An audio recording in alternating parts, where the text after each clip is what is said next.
At some point during episode 23 of this podcast, and that episode is entitled Lessons from the Mid-State Mile, I posed the question, almost in passing, what does it mean to be all in? And that question had come up in conversation with a friend after I ran Mid-State, and so I mentioned it in the podcast. Well, not long after that episode aired, a friend of mine, Edgar Mills, who I've mentioned before, sent me a text and said, hey, great episode, really enjoyed it. I would like to do an episode on that topic. What does it mean to be all in? So I quickly called him and said, hey, by all means, run with it if you want. But if you're interested, we could sit down and have a conversation about it at some point. And he said, yeah, let's do that. That'd be better. And he was in no hurry to have that conversation immediately. He had plenty of other things to talk about. But he texted me the other day and said, hey, let's get around to having that conversation we said we would back in August. So we sat down this morning and had that conversation. I should, I guess, make it clear, Edgar has his own podcast called the Junto Podcast, which is worth a listen. I have said before, I don't always agree with Edgar, but his positions are well thought out and it makes for good conversation. And he's not in the least offended when someone doesn't agree with him. So we have a good time, whether we are recording or not, just kicking ideas around. In addition to that, Edgar is a retired Green Beret. He owns a company called Osprey Shooting Solutions, which, as the name suggests, offers private shooting lessons to individuals as well as institutions or organizations that need it. He also does some personal and leadership development courses. Those of you that have been around for a while may remember that he and I partnered together a couple of years ago to offer a scenario-based mountain rescue course, which continues to come up in conversation about doing another one of those. Anyway, that's Edgar in a snapshot. He's a great friend, and I've really enjoyed getting to know him over the last few years. So today's episode is a very casual, very unscripted conversation between he and I on what it means to be all in. And it was kind of fun. We sat down literally minutes before we press record, kind of jotted down what might be a brief outline, and we loosely followed that and felt free to chase rabbits along the way as well. So it's a good conversation. I hope you'll enjoy it. But first, welcome to the Everyday Grit Podcast, conversations to help you think critically, live abundantly, and endure the everyday. I'm your host, Nathan Hicks, and I am very glad that you're here. I think we're going to gloss over feedback and reviews today. There are some scattered about in different places, and I have not taken the time to compile them into one spot. In this episode, this conversation is long enough that we'll save the time for our conversation. So, in short order, here's my conversation with Edgar. Enjoy. We can ease into this. All right. Or not. Hold on a second. Don't start recording. I'll cut it out. Now I think we can just start talking. Yeah, you start out. Okay. Well, I don't want to welcome them to my podcast. Our podcast. This is a joint podcast. Joint venture. Yep. Yeah, this is different for me because I typically have notes ad nauseum when I sit down. And instead, we have an outline that we scratched together 5 minutes ago. So let's talk about how we came to be here. And we can go back. I never know what level of personal information people enjoy, but sometimes it's more than I deliver. So I'm going to share with the folks how we met. All right, let's do it. I got an email out of nowhere from this guy, Edgar Mills, that moved to Rome, and he's got a shooting instruction business, and he wants to explore, creative collaboration. And I remember I was in a meeting with our program director when it popped up. May have been, I don't remember if it was an email or a Facebook message. I was like, "What? Who is this? And how are we?" Guns are no part of what we do, and that's fine. But yeah, you are much more creative in your thinking than I am at times. And eventually, we met, and then we have since collaborated on stuff and become friends along the way. Is that an accurate recollection? Yeah, well, because I'm always thinking it ain't just guns for me, and it's right. I got guns, and then I got the other stuff. I was thinking the other stuff. Yeah. But it's all under Osprey Shooting. I didn't know the other stuff at the time. Right, yeah. So, because I reached out to you, I sent you an email just because I saw it. I saw your storefront. Mm-hmm. So I looked it up online, and I sent an email. When Stewart still had the bike shop, I went in there and gave him business. Hey, man. Let's do something. Because I used to ride bikes. That was my thing. And I thought, at minimum, he's an outdoor guy. He's got to be. So we can do something. Yeah. And that's what I thought. Yeah, at minimum, I know they do. It looks like mountaineering. It looks like at least kayaking because I saw kayaks in the store. It's like we can do something. Yeah. Little did you know, a lot of the pieces of that puzzle were already connected. Yeah, I didn't know. No, I had no idea. But I'm glad it was because it made life a little bit better for me. Yeah, well, it has made it better for me. Yeah. While I think I'm building a network, I was just punching my way into it. Typical Green Beret style. Sort of. Yeah. So that's globally how we came to be here. Yep. And then specifically, I did a recorded podcast earlier in the fall on my experience running the Mid-State Mile back in June. And I talked about, I won't rehash the whole thing, but I talked about when it came time for me to stop running. Part of the reason was because I had other obligations the following week. It was a busy time in the calendar for us. And that event wasn't worth me burying myself in such a way that I was going to pay the consequences of it for days later. And I said something about a conversation on the back end of that with someone else about what does it mean to be all in. Yep. You said that was the phrase right there. That's what caught my attention. And I probably didn't even hear the follow-on sentences for that because I heard that phrase and then I thought, man, what does it mean to be all in? Mm-hmm. It's a big one. It is. And then I immediately thought, that's a whole podcast episode right there. Probably the same day I listened to the podcast, I called you and said, hey, man, can I use this? Yeah. And I said, yes. And then I said, well, hold on a minute. Yeah. Always looking for content for myself. I was like, what if we just sit down and talk about it? Yeah. I think it's good. So that's how we came to be here. So what I think is, how do you define all in? It's very subjective. I think we both agree. Yeah. And I said I think we should define it academically first. So simple, I don't know, Oxford Dictionary terms, if that were just a single word, I guess would be full commitment and the highest priority of your time. Yeah. And efforts. I mean, in a very generic term. Right.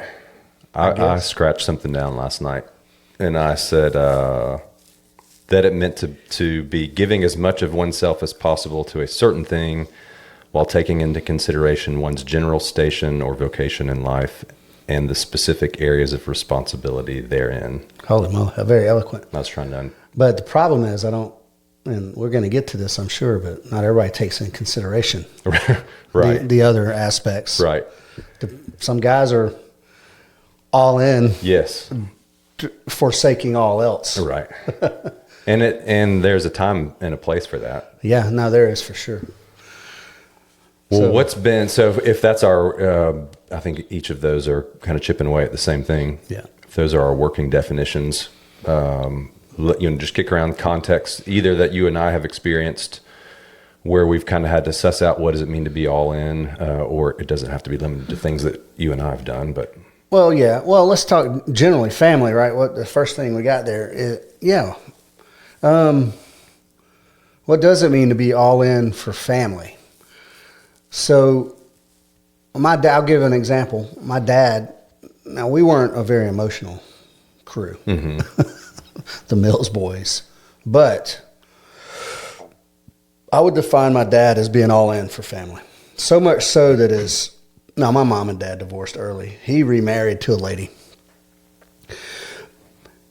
He put so much effort and support into the broad family, not just me, but like uncles or his brothers and sisters and everything. He was all in for the Mills family. So much so that it kept him broke. And his wife eventually left him pretty much because of it. Now, what that meant to me growing up, well, throughout our different aspects of life, like we all lived in the same house half the time, like literally 8 people in a 3-bedroom house, that kind of thing. And my bedroom was the couch for a few years there. But he was not going to let anyone in the Mills family go down in flames. Even sometimes despite their input, you know what I mean? Even if it was because of their actions. Right. Which, with a certain uncle who will remain nameless.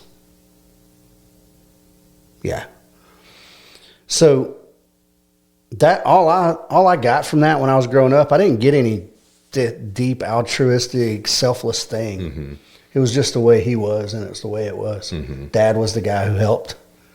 And my Uncle David was also, he died in 91 or 90, 91, I think. He was the older brother. My dad was there was an older sister, and then my dad was the next. But, yeah, he died. So once he died, my dad took on a whole bunch of taking care of family type stuff. Anyway, he was all in, right? Mm-hmm. What I saw was, it was just we were a close family. Yeah. That was it. I mean, you stopped by your grandma's house just on the way home from work or on just to pop in. Yeah.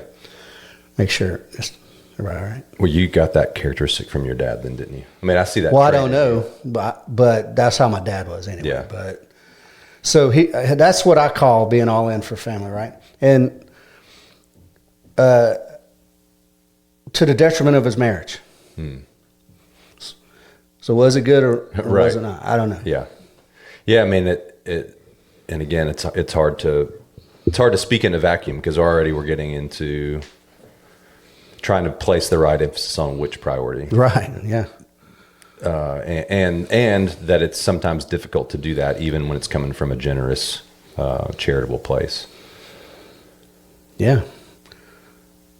Well, then there's priorities. Right. Well, there's some people that just can't prioritize their daily routine. Mm-hmm. I can't. I skipped the gym yesterday. I had an appointment with Hamza. And you missed it. And the guy I had on the range, we're both talkers.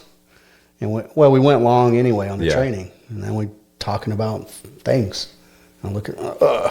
Hamza's going to make you pay for it. He makes it. Yeah. You know what? He's so kind, and he's like a gentle guy. He is. Until he tells you until you got these stupid bands around your knees. Yeah. Well, family. When you brought it up, when I think of an example I give often with my childhood is that the way it played out for me, it was kind of stereotypical or traditional, ideal in a lot of ways. When we were younger children, my mom worked from home. She took care of us.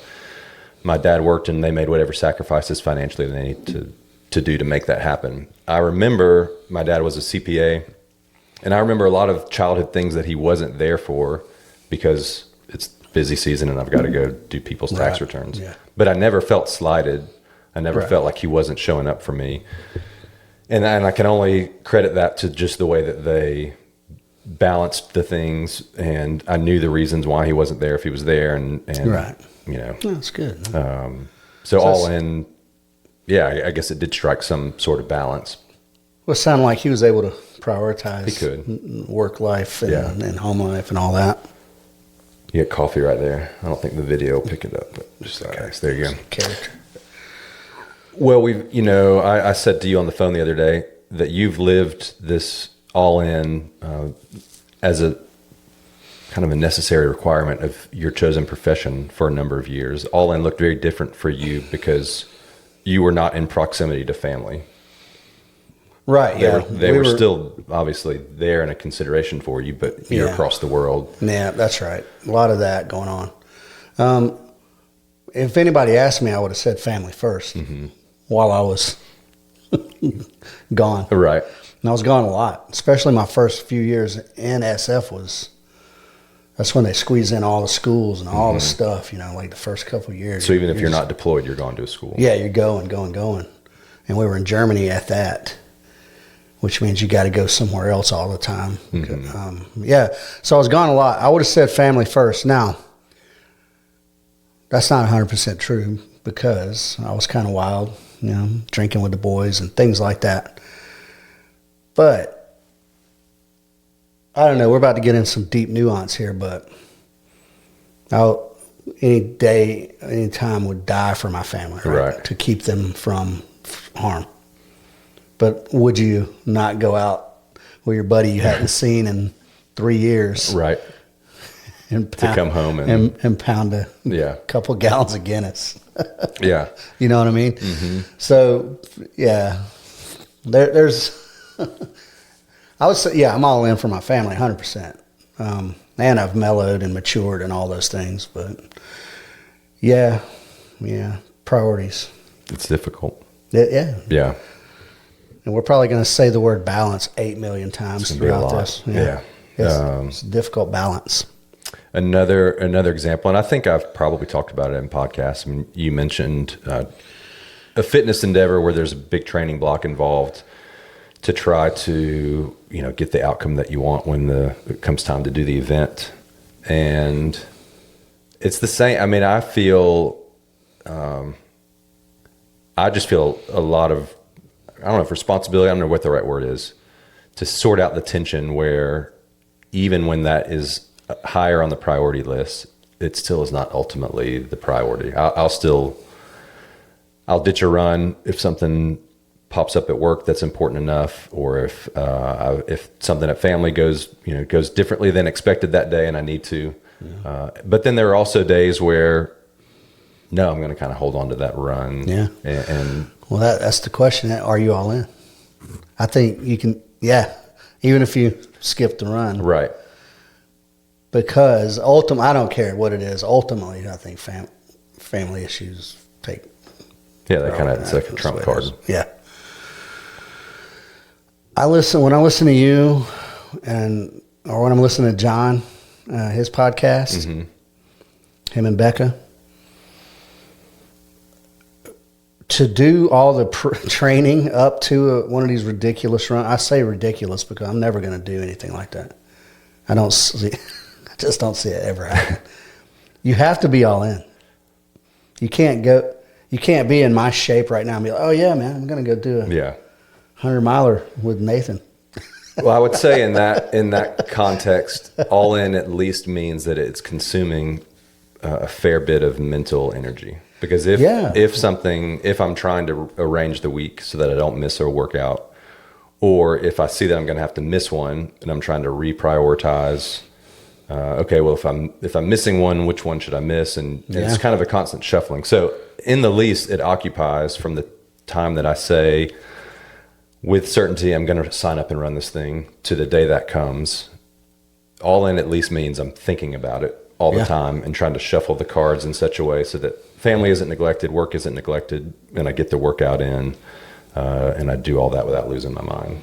Yeah. No, that's a big thing. That's a big bite. But with that comes, this is just my own neuroses, but when I miss something, then it brings up the commitment question. You know what I mean? Like, just question your own. Then I'm like, well, do I really want it if exactly. I skipped it? Yeah. Yeah, man, I don't know. There's some guys out there. I don't know. I think Kurt he's an all in kind of dude. Yeah, 100%. Do you want to? Well, your listeners are familiar with him. Mine aren't. Do you want to give a Kurt? Yeah. So he's local here to Rome. He's a professional shooter now, is what he does. He's also a Green Beret, and we're working together on this range project. He's a physical superhero. Mm-hmm. So, and when he trains for a match, like he does the tactical games, that's his thing right now. That's all he does. Yeah. I don't know how his wife is. Yeah. But I know that's the only thing that he's thinking about. Like literally nothing else going on. Right. Like, Kurt, we need to have a meeting. We need to talk about, well, man, I'm going to be at the gym for like this 8-hour block. Right. Oh, man, holy cow. Yeah, man, he's all in. Yeah. Now, He's told me before, I don't remember the round count, but he wakes up and dry fires a certain number of times before he can have breakfast. Yeah. That's commitment, right? So he's a disciplined guy too. Mm-hmm. He was a collegiate athlete and all this stuff. But I look at that and that's the definition of all in to me. But he's also like a stoic, quiet dude that doesn't talk very much. Even when you're in a social setting, he doesn't talk that much. Right. So I don't know what his priorities are, how his priorities shape out in his brain. Yeah. So I don't know, man. He's what I call all in. Yeah, for when sure. I think of it in my mind, I'm like, yeah, Kurt is all in. Yeah. Whatever it is. So that it's not even for a thing. Right. My thing is the range. I think about, I dream, I could pitch my range business to you right now in my sleep. If somebody whispered range, I'd roll over and just start, yeah, it's going to have 500 yards, 200 yards. I would just pitch it. It's thought out. Yeah. I've been literally thinking, my wife says since 2008, as I've been first started talking about building my own range. Really? I know that in 2010, I put stuff on paper. Okay. Well, she's probably right then. On digits, I put stuff on paper. Yeah. In 2017, we became a proper LLC. And here it is, 2020, almost 26, and still don't have a friggin' range. So is that all in? Well, but you were still active in the military at the time. Yeah, that's right. Until 2020. So 2020, but I mean, there's still a move. There's relocating. There's business. forward motion. Yeah. There's forward motion, and that's what keeps me sane, is that there's forward motion. Yeah. But I think even in Power that, there's slow, this maybe. myth that if you're all in, it's going to equate to results in a compressed timeline, which isn't accurate. You're right. So that kind of leads us into our next thing there. Yeah. Just because you're all in, don't guarantee success. Right. Right. Don't guarantee anything. Yeah. You got to have, never mind just your commitment, your all-in commitment. You got to have the knowledge and skill and relationships and just sometimes luck even maybe. Right. Or divine intervention. Right. To make things go in the way you think they should be going. I told you about the email I got last night. Yeah. To me, that's like a positive step forward with a strategic relationship. Right. And I would argue it comes as a byproduct of the result of your work over years, and it's not something that you can factor into the equation on your own. Right. You know what I mean? Well, let's step into faith a little bit. I barely scratched the surface, but I feel like when it's right, that's when it happens when it's right. Mm-hmm. If you're doing everything right. Right. So maybe I have been doing everything right all the time. That's why it's so slow. I don't know. Yeah. Or maybe I'm not ready I don't know, man. But I do believe that things happen the way the divine path. And we just may not understand it. No, I think we definitely don't understand it. I mean, I think the trap there is that if it's not happening, you're doing something wrong. And maybe that's probably an oversimplification. Yeah. That could be what's happening, but I don't think it's always. And so in the same, I guess the other side of the coin is just because it happens, maybe it was a direct result of you doing something right. Maybe it was the Lord just saying like, right, here you go. Maybe if you don't figure it out by now, right. it was supposed to. I'm going to slide this in. Yeah, that's a tricky one, but throw you a bone. I do agree that it's there are things that often need to happen or do happen that it's no direct result of our labor. Right. There's other forces at work for sure. But there's this, we kind of talked a minute ago, mentioned this, some of the myths that are out there.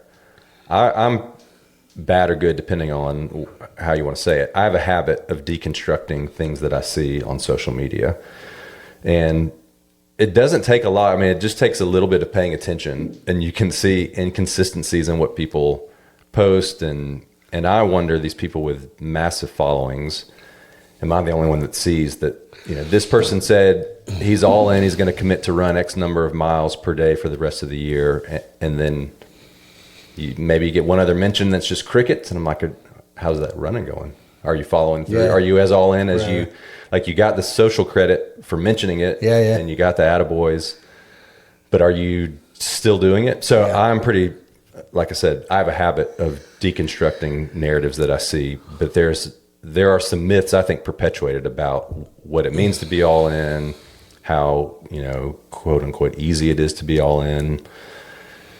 And I just think it sets you up for a bad time. Or easy, but yes, maybe not even how easy it is, but how simple it's simple versus easy, right? Well, all you have to do is commit everything. Oh, okay. Right. That's a lot to commit. Well, yeah, why not? Why don't you? Yeah, I don't follow the influencers very much, man. There's like 3 shooting guys that I follow for their technical delivery, not right. And they don't do sexy content anyway. Just very informative. Other than that, I'm going to bring Hamza up again. That's one of the reasons I like working out with him.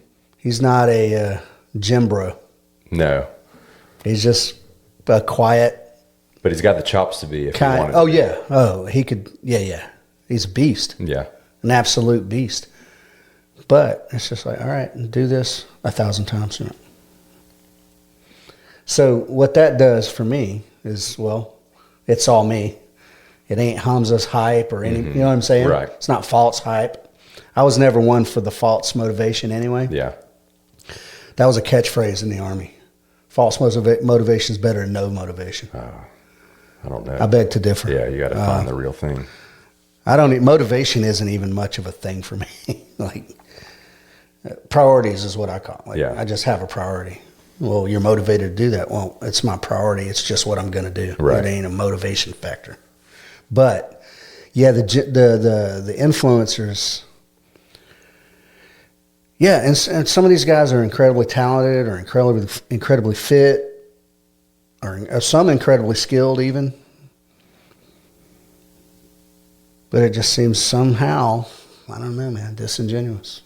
Well, I think part of it for me is once someone has achieved a level of success, at least financially, then there are resources at their disposal to make all in look very different for them. Yes, there we go, resources. And when you have the resource of time by way of, I have someone that takes my kids to school, I have a cook, I have a personal assistant, yeah. I have someone that kind of helps run my life, then suddenly I'm not going grocery shopping. I'm not doing laundry. I'm not doing a lot of things that the regular person like you and I factor in. And good for them. It's not a bad thing that they've achieved that level of success. It just means that their recipe doesn't work for me, and I shouldn't judge myself against their recipe. Right. No, absolutely. That's it.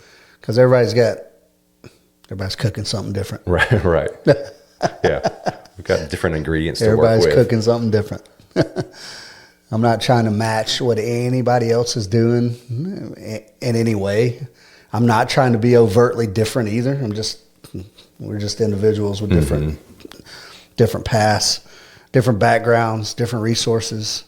And good on the dudes who, I don't know, you grew up in the hood and you struggled through and now you're a wild success. That's awesome.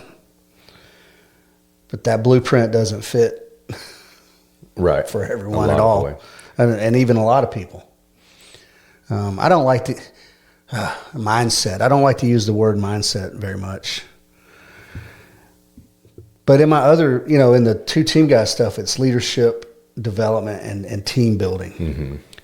And you can learn how to think about things in different ways a little bit, but yeah, the recipe, the blueprint, it doesn't match everyone. I can't go out and do the same thing that some of these guys have done, because there's different factors. From good decisions or bad decisions in the past, who knows what, but that's everyone. Yeah. Everyone.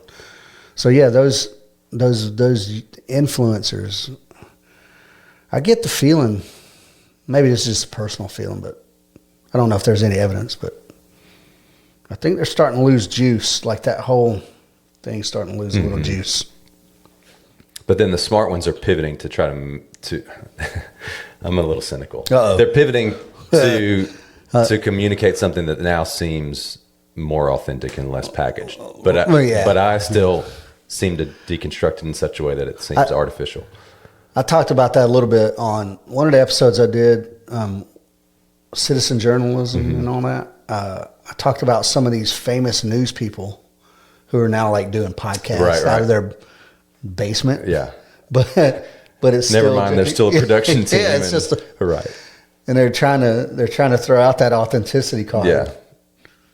Meanwhile, the makeup guys back there putting them on. Yeah, I think authenticity is proven over a long period of time. Right. Yeah. You can.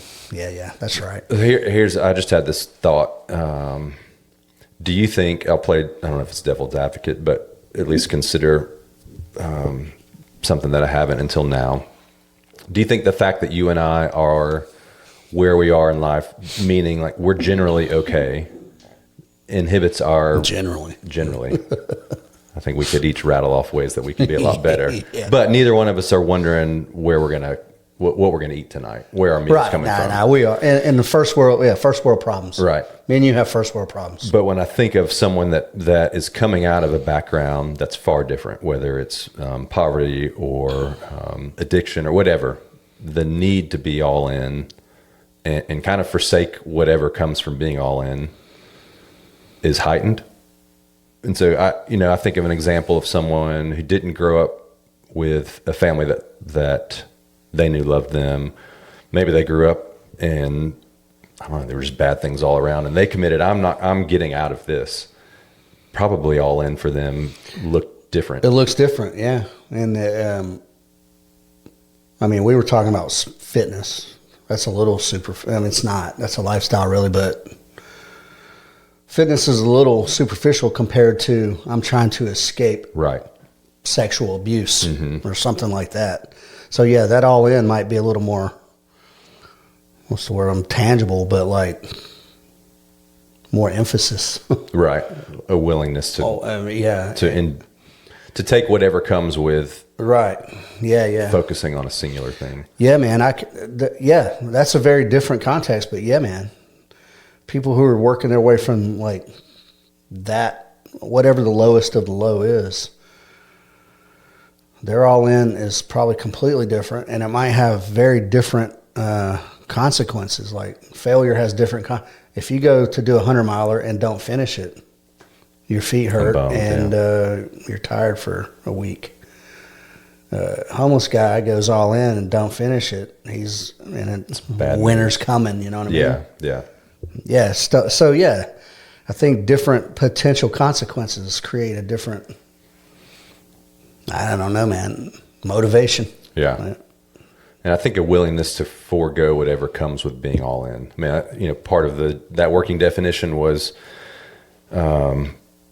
giving consideration to the responsibilities that come with all of the hats that you wear in life.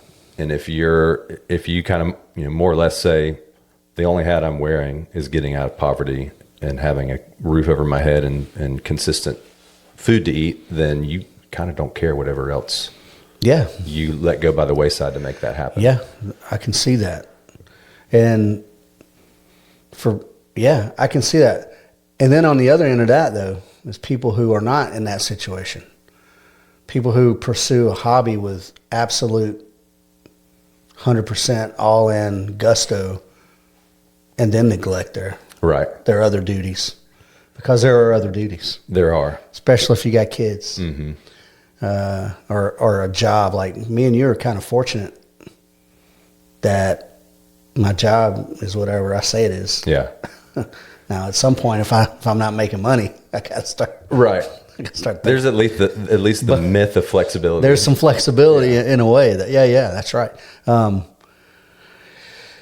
But you could forsake things that. Well, I've had a couple of thoughts. One, that there are people that may be addicted to work, and maybe addicted is too strong of a word, but they can be all in at work because it's in an area that they enjoy. They're using their talents in a way that they enjoy. They're appreciated by work. They're getting nothing but good feedback at work. And then they come home and it's like, well, I don't really care what you did at work. Right. This needs to be done. This needs to be done. You're just dad or you're just husband. Well, I don't think addiction is too strong a word for that. Yeah. I think that fits because, if everybody loves you because you're awesome and you do great, then everybody's like, man, you're doing so, it feels real good. Yeah. And then you get kicked in the balls when you get home. It's easy to work a 15-hour day when everyone's. Now, look, I'm not this may be too personal. I'm not throwing my son under the bus because I admire what he's doing. But my older son is a firefighter. He's a advanced EMT, but he's also in paramedic school right now. Mm-hmm. So that means he goes and does a 24-hour. Then he comes home and works on an ambulance as a EMT, and then on his other only day off, he's in paramedic school. And then he gets up the next morning and goes to firefighting for 24 hours again. Does it all over. And he made the decision to do that for a longer term thing, goal. Right. But meanwhile, his wife's stressed out. Yeah. She's dealing with 4 kids. Mm-hmm. And he pops in for 4 or 5 hours. Got to go. Disrupts life, and then he's out again. Yeah. And meanwhile, yeah. So he's all in. He loves his job, and he works 2 jobs. You ain't getting rich being a firefighter. No. So he's working 2 jobs, which it's consuming, but he's doing all the right things as far as taking care of his family. He's all in. Yeah. Like, he's committed. That's it. And I tell my wife this. We're almost 30 years we've been married. And anytime the word divorce gets tossed around, I'm like, nah, we're locked in. This is life and death. Yeah. So we'll figure it out. And that's the way it's been our whole career. Well, I mean, marriage. In your son's example, all in that case, hopefully, and I'm going to give him the benefit of the doubt that it was a decision he and his wife made. So, look, this is going to be really rough for a little while. I hope that they made it together. Yeah. And hopefully on the other side of all of this, it lets up a little. And there's more financial stability. And I think that's what they're looking to. Paramedic now versus an EMT. And I think that's what they're looking to, and I think that will play out the way he hopes it will.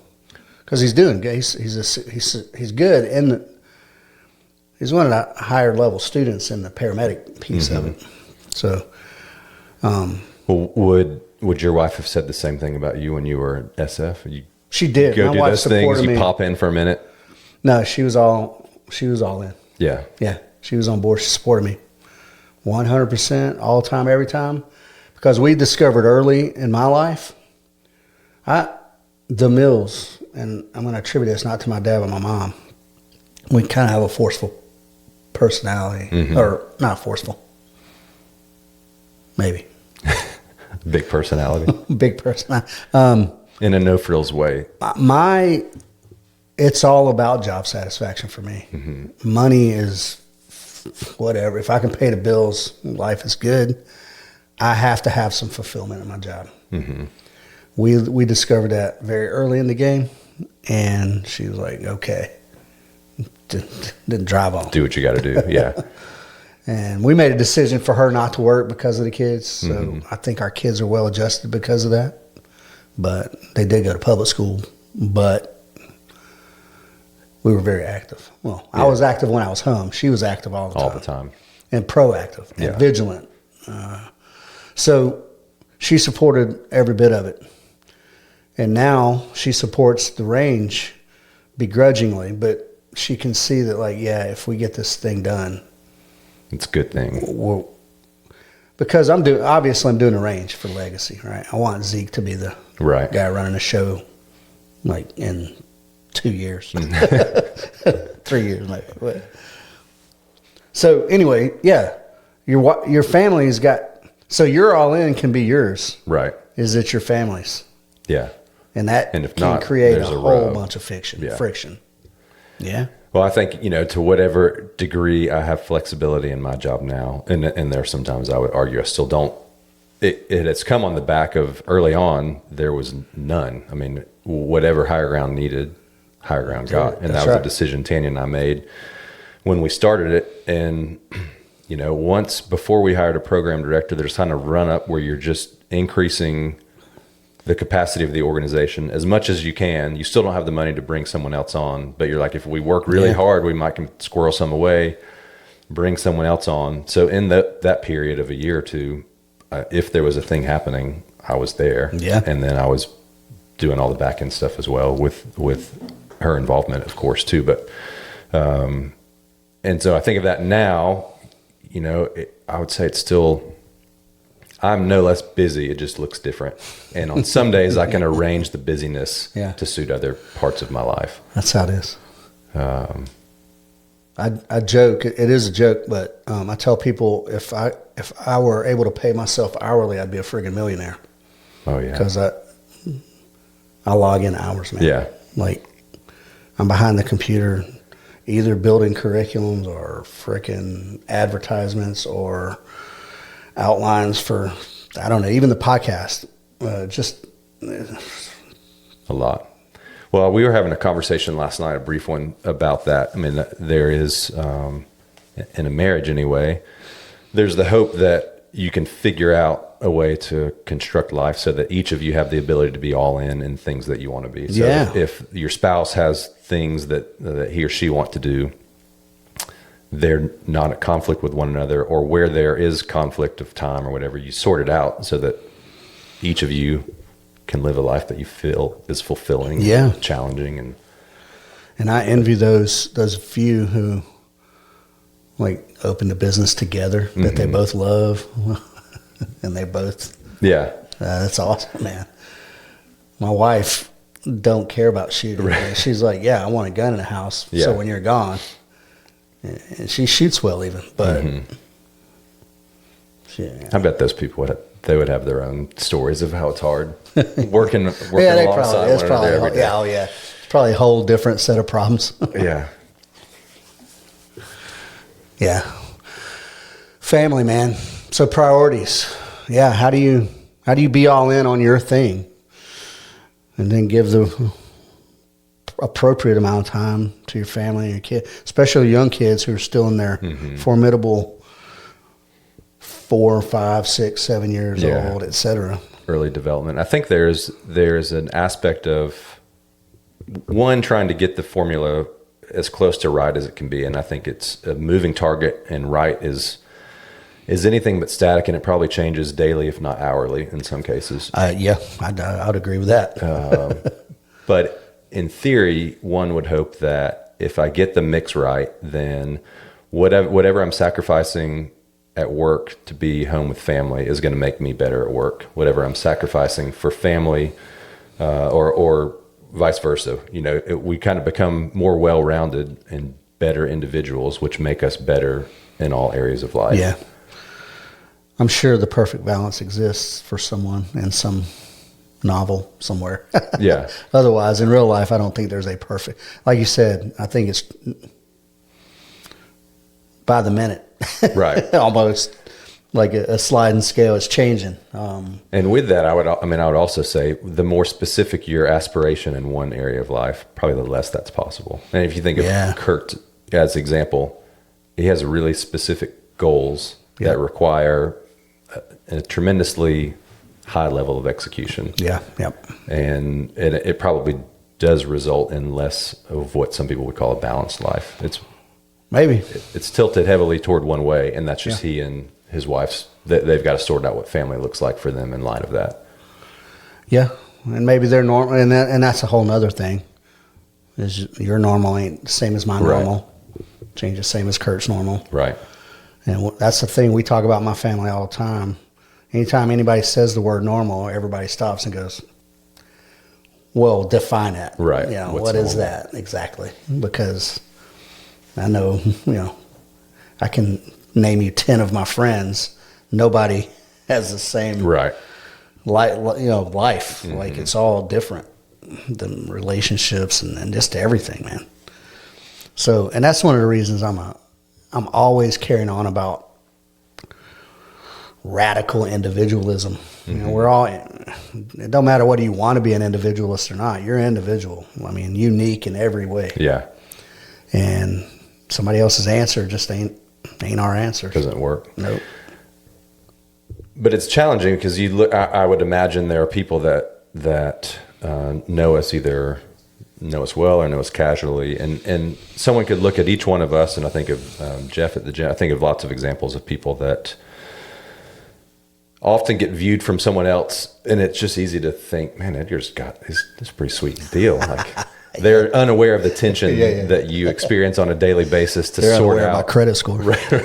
what all in means. He's retired from Green Beret. He's got his own business.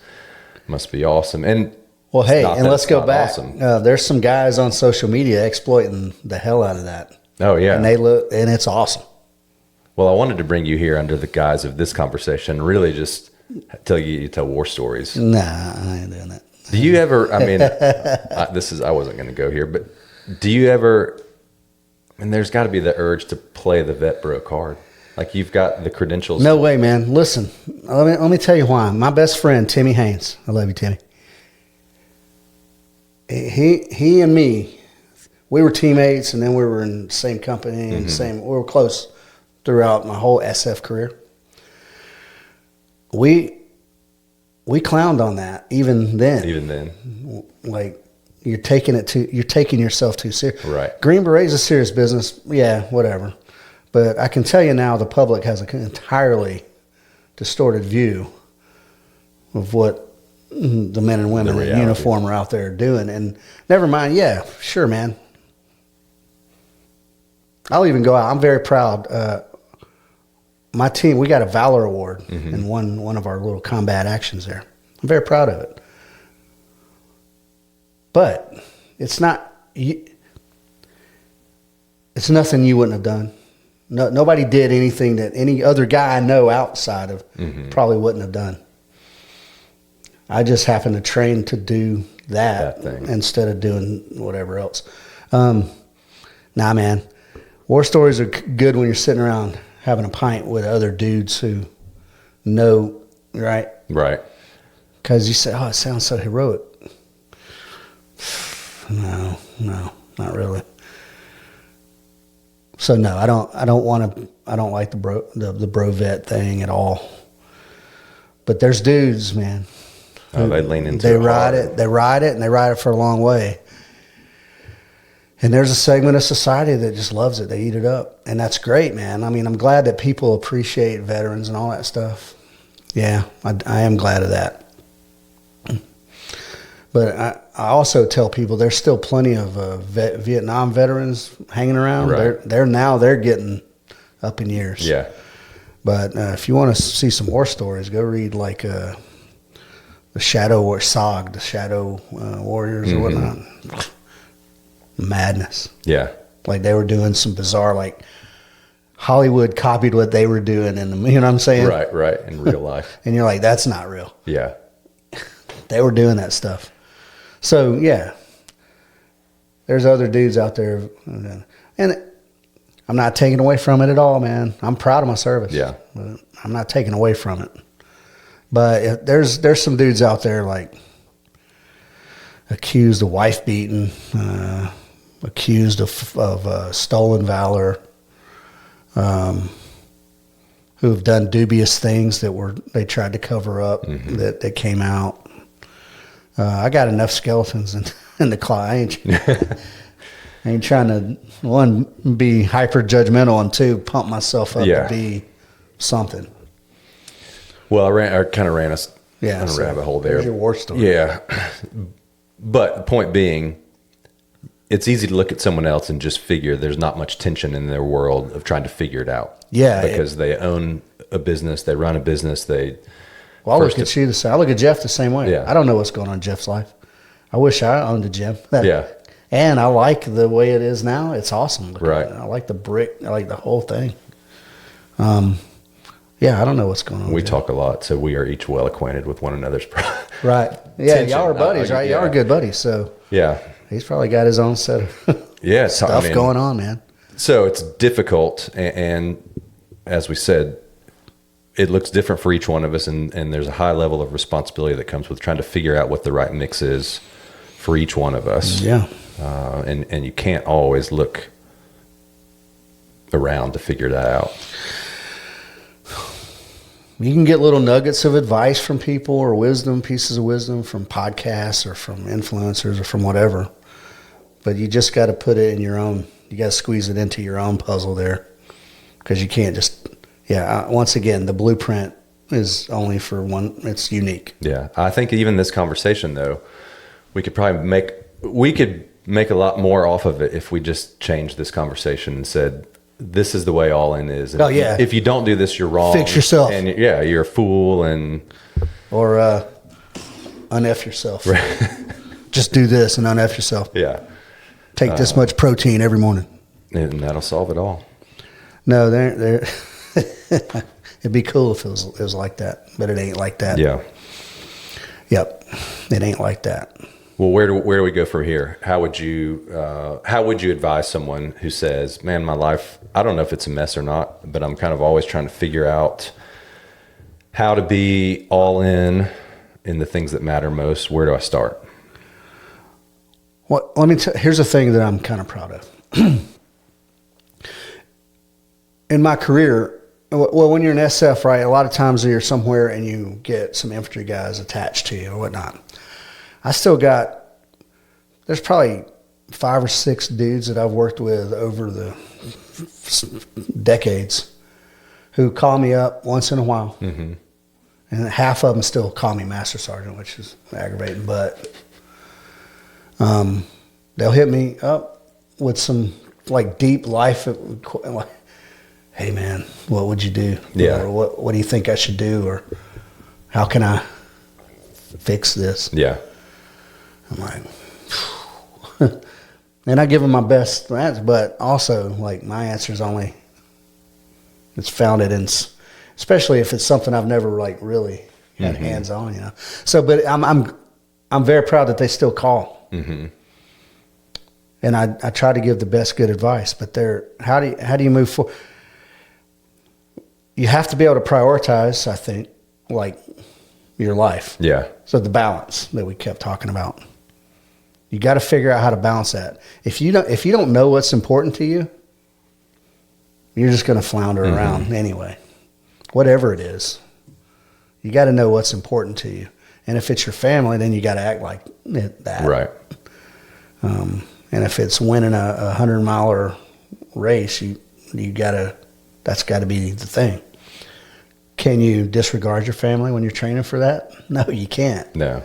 But maybe for 4 hours at a time. You can set them up and be like, look, I'm going to focus on this. So, yeah, I think priorities, man.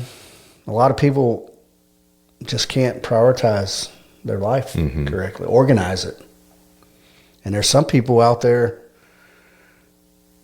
who are just a wreck. Yeah. And their life's a wreck, you know, and they just kind of fumble through and life happens to them instead of them. Mm-hmm.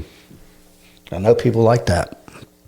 And then there's some people who are like a little bit maybe on the autism scale and everything's, if something gets out of place, they lose it. Yeah.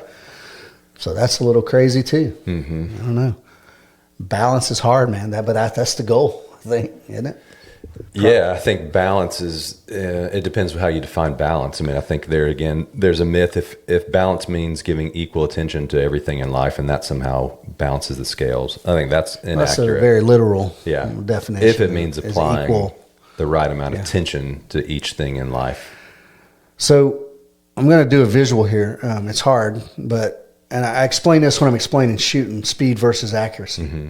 So you've got 2 scales over here, one's speed, one's accuracy. There's red in the middle, or there's green in the middle, yellow, and then red on the outside. Depending on the difficulty of the target, accuracy might be more important. Mm-hmm. So, but every time that one goes up, this one goes down. Yeah, yeah.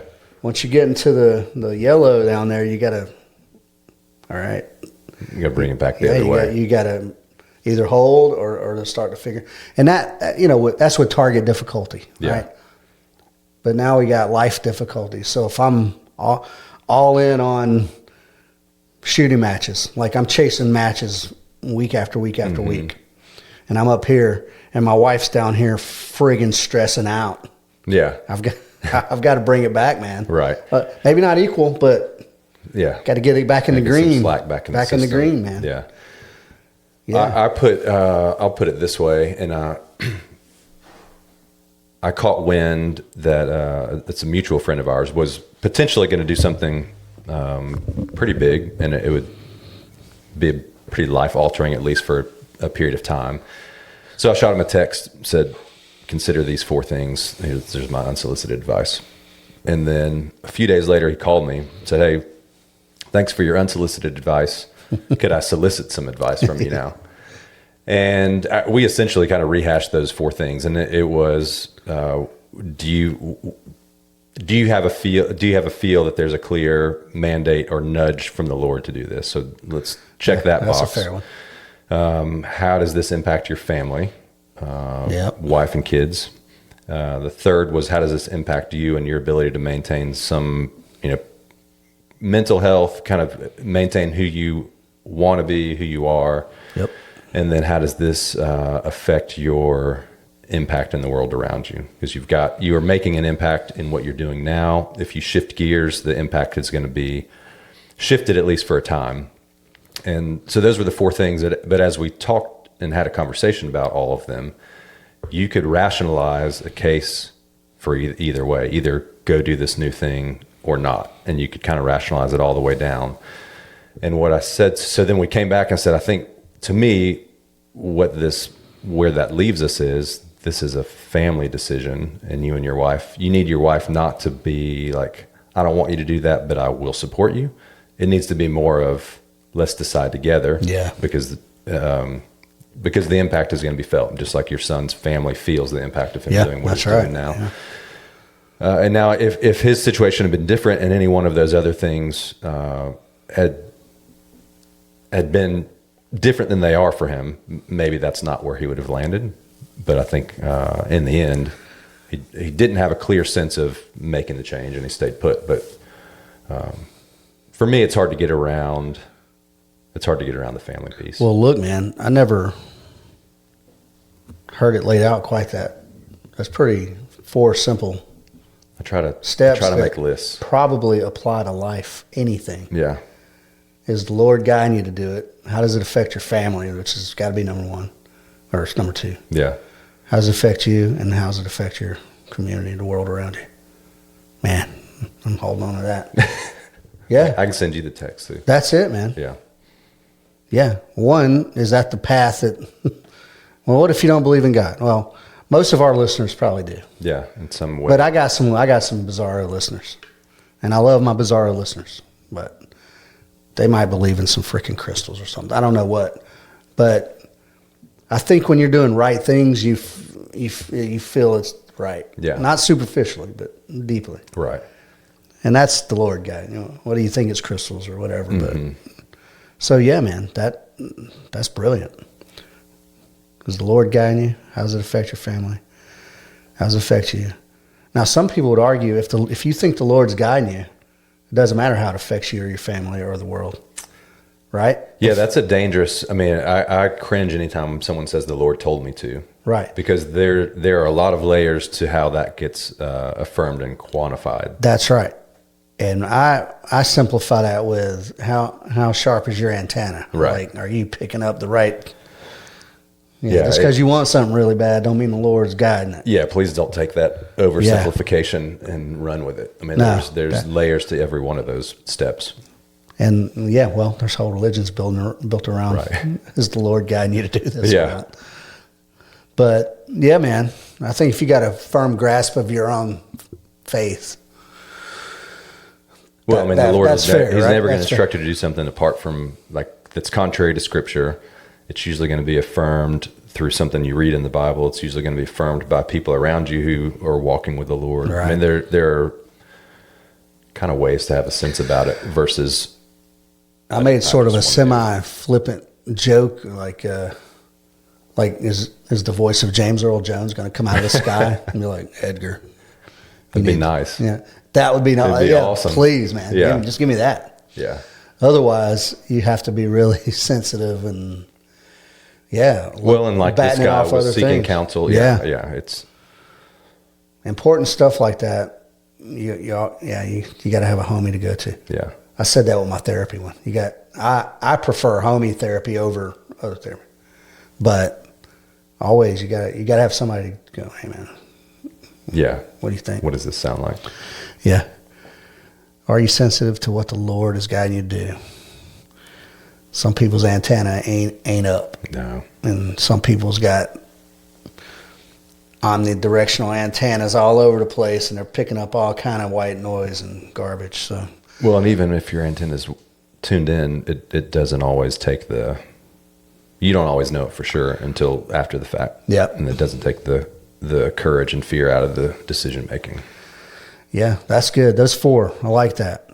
I like that a lot. Well, if I was using my stupid scale. Your visual was good. I'm gonna make an actual visual for that. I want them for my basic pistol class. It makes a lot of sense. I might even make it interactive where you can move it. So if I move this one automatically moves. Could probably sell them. Yeah, you probably could. That's awesome. I got to figure out the increment scale now. I don't scale like what equals effed up. Like here's where it's acceptable effed up, and here's where it's not. And I was just using the green. Yeah, you could color scale, but yeah, I don't know how I started doing that one, but it seemed very simplistic. And I was talking to probably somebody who needed some very simplistic explanation. Like me, a student like me. Yeah. That's funny, man. Well, I'll leave it at that. You called my 4 points brilliant. I don't think I have anything further to say then. No, those are brilliant. What do you got? You want to? I think let's finish that. Is God leading you to do it? Mm-hmm. How does it affect your family? How does it affect you and your mental stability and whatnot? And how does it affect the world around you, your community especially? Yeah. Realizing that all 4 of those things are important. So if all those things line up and sound right, then you can go all in. Yeah. If not, rethink it. Yeah. I like it. I like it. Awesome, man. This is fun. Yeah, this is good. This is good. This is awesome because I think that was a great topic. Well, thanks for pushing the conversation. Yeah, I'm just going to continue to steal little snippets from your podcast. That's fine. Occasionally, we'll just do this some more. 2 guys with a face for a radio. Yeah. So what did I say? The other one? Oh, don't expect hard things not to be hard. Oh, yeah. That was from the same episode, wasn't it? I think it was. Yeah. That's going to be another one. I want to do an episode on that. Don't expect hard things not to be hard. If you can wrap your mind around that in daily life, it helps. But it's hard in the moment to sometimes. Well, let me tell you what my initial thought was on that. Life is hard. Yeah. Everything's hard. Don't expect anything to be easy. No. Go at it with a very just matter of fact, I'm doing this. Yeah. Until something prevents you from doing it. Yeah, I think the second episode of my podcast was essentially life is hard. There are no shortcuts. Yeah, you need to increase capacity. Yep. But that perspective of hard things are hard, and if you can take the emotion out of your response to that thing. Well, the podcast you did that at it was like you heard somebody like kind of complaining, like. Don't sign up for. Well, I don't know what you signed up for this for. What'd you sign up for? It's a terrible race to sign up for. Yeah. Which is why I would never sign up for anything like that. That one's brutal. Because I would immediately be like, yeah. Well, what did I do? I'd step on. I mean, like 10 meters into it. Right. Wait a minute. It was a terrible mistake. All right, we should stop before we start unpacking that one. Let's do it, man. Yeah. All right. Enjoyed it. This was good. Awesome. See you. All right. Well, there you have it. That was fun. One of the things I liked about it was that it went some places that we had not anticipated.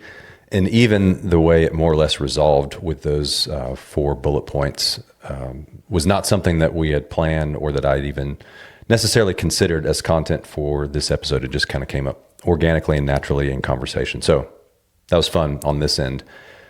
You know that I want to hear from you because I'm sure there are loose ends that we didn't tie up.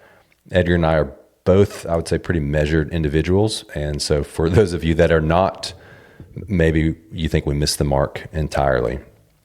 So let us know what you thought. I'd love to hear from you. This is how it is a conversation, and it can't be a conversation without you. So let me know what resonated, what you think we missed, and what we could do better in the future. You can do that by sending me an email to everydaygritpodcast@gmail.com. You can find me on Instagram at everydaygritpodcast or at NJHIX, and you can send me a message there. If you have some other way of getting in touch with me, by all means, do that. But let me know what you thought. Hey, The Reckoning is happening. Starter version of The Reckoning is happening the last weekend of February 2026. that just got nailed down. So if you're interested, if you're curious, if you wonder what makes it a starter and not a standard or a stout, then let me know. It's a great thing, and the fact that it's a starter just means that it's for a different group of people. Doesn't mean that the impact is any less. In fact, I would argue that potentially the impact could be greater. I don't like to compare things. It could be a pretty significant impact for people. So if you're interested in that, let me know. Hey, do me a favor. If this episode or others resonate with you, would you please share this podcast with someone else that you think might enjoy it? That's probably the best way to get this thing going at this point. And if you are so inclined, you could hop over to Apple Podcasts and leave a review there as well. Hey, I really appreciate you guys. Thank you so much for listening. Carry on.